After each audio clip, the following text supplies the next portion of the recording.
राधे सभी को। आज हम आपके लिए पद्मिनी एकादशी, जिसे कमला एकादशी का भी कहा जाता है, व्रत कथा लेकर के आए हैं। धर्मराज युधिष्ठिर कहने लगे, हे जनार्दन, आपने सभी एकादशियों का विस्तार पूर्वक वर्णन कर मुझे सुनाया। अब आप कृपा करके मुझे अधिक मास के शुक्ल पक्ष की एकादशी का क्या नाम है तथा उसकी विधि क्या है, इन सब के बारे में बताइए। श्री भगवान बोले, हे राजन, अधिक मास में शुक्ल पक्ष में जो एकादशी आती है वह पद्मिनी एकादशी या कमला एकादशी कहलाती है। इसका व्रत करने पर मनुष्य कीर्ति प्राप्त करके वैकुंठ को जाता है, जो मनुष्य के लिए भी दुर्लभ है। इसका महात्म्य मैं तुमसे कहता हूँ, ध्यान पूर्वक सुनो। त्रेता युग में महिष्मतिपुरी के राजा थे कृतवीर्य। वे है नाम के राजा के वंश थे।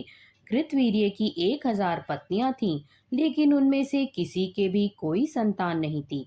उनके बाद महिष्मतिपुरी का शासन संभालने वाला कोई नहीं था। इसको लेकर राजा परेशान थे। उन्होंने हर प्रकार के उपाय कर लिए, लेकिन कोई लाभ नहीं हुआ। इसके बाद राजा कृतवीर्य ने तपस्या करने का निर्णय लिया। उनके साथ उनकी एक पत्नी पद्मिनी भी वन जाने के लिए तैयार हो गई। राजा ने अपना पदभार मंत्री को सौंप दिया और योगी का वेश धारण कर पत्नी पद्मिनी के साथ गंधमान पर्वत पर तप करने निकल पड़ी। कहा जाता है कि पद्मिनी और कृतवीर्य ने 10,000 साल तक तप किया, परंतु फिर भी संतान प्राप्ति नहीं हुई। सौभाग्यवश एक दिन रानी पद्मिनी की भेंट सती अनुसुईया से हुई। तब उसने सती अनुसुईया को अपनी सारी कथा सुनाई।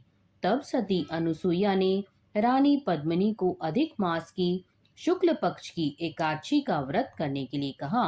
सती अनुसुईया ने कहा, यह बहुत ही दुर्लभ व्रत है और इसके पालन से तुम्हारी मनोकामनाएं अवश्य ही पूर्ण होंगी। रानी पद्मिनी ने संतान प्राप्ति की कामना के साथ इस एकादशी के व्रत का संकल्प किया और पूरे विधि विधान के साथ निराहार रहकर एकादशी के व्रत का पालन किया।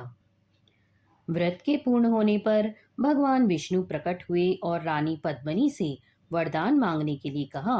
तब रानी पद्मिनी ने भगवान विष्णु से सर्वगुण संपन्न संतान की कामना करी। रानी पद्मिनी ने भगवान विष्णु से कहा, हे प्रभु, मुझे ऐसी संतान दीजिए जो अत्यंत ही गुणवान, रूपवान और बलवान हो। तीनों लोकों में उसकी कीर्ति हो, उसका सम्मान हो, उसका सामर्थ्य ऐसा हो कि भगवान के अतिरिक्त कोई भी उसको पराजित ना कर सके।